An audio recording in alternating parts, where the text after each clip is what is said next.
On a pu les voir complices lors d'un week-end très discret dans l'une de leurs destinations françaises préférées, Honfleur. Emmanuel et Brigitte Macron sont tout aussi unis, mais avaient l'air grave, pour mener des batailles pour la France. Ce 10 novembre 2022, le président de la République a ainsi lancé à Paris un projet capital aux côtés de son épouse si impliquée sur le sujet des enfants, un laboratoire pour la protection de l'enfance en ligne, réunissant une série d'acteurs internationaux.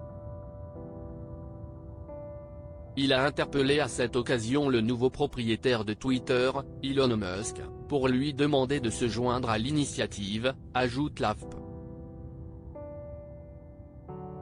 Elon Musk, will the bird protect our children? L'oiseau protégera-t-il nos enfants? A tweeté le chef de l'État en référence au célèbre logo du réseau social en forme d'oiseau bleu. À tous les volontaires, rejoignez-nous, a-t-il également suggéré sur Twitter à l'issue du coup d'envoi de l'initiative. Ce laboratoire, qui réunit plateformes, ONG et régulateurs, doit répondre à l'exposition croissante des mineurs à la pornographie, au harcèlement et à la violence en ligne.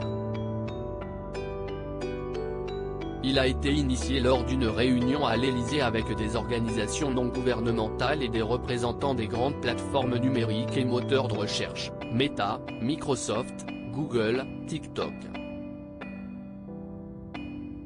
À l'occasion du Forum de Paris sur la paix. Les présidents argentins Alberto Fernandez et estonien Alar Kari ont participé également au lancement de cette initiative.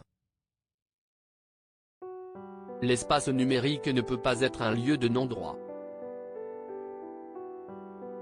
Si est le combat qu'on a mené contre le terrorisme, qu'on mène contre les discours de haine en ligne.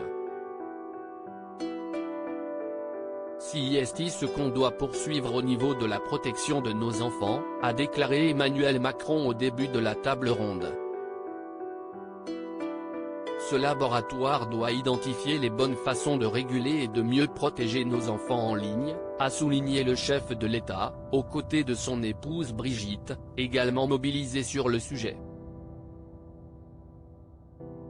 Protéger nos enfants en ligne implique de mieux vérifier l'âge des utilisateurs, de mieux détecter et stopper les prédateurs sexuels, de mieux détecter et répondre au harcèlement, d'être plus efficace pour retirer les contenus, a-t-il détaillé sur Twitter.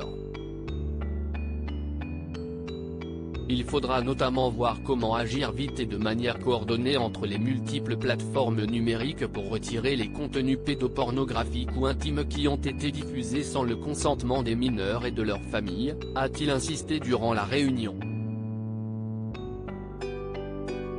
Lutter contre l'extrémisme violent en ligne. Cette initiative se veut calquée sur l'appel de Christchurch contre l'extrémisme violent en ligne, lancé par la Nouvelle-Zélande et la France après la tuerie de 2019 qui avait fait 51 morts dans 2 mosquées de cette localité néo-zélandaise, rappelle l'AFP.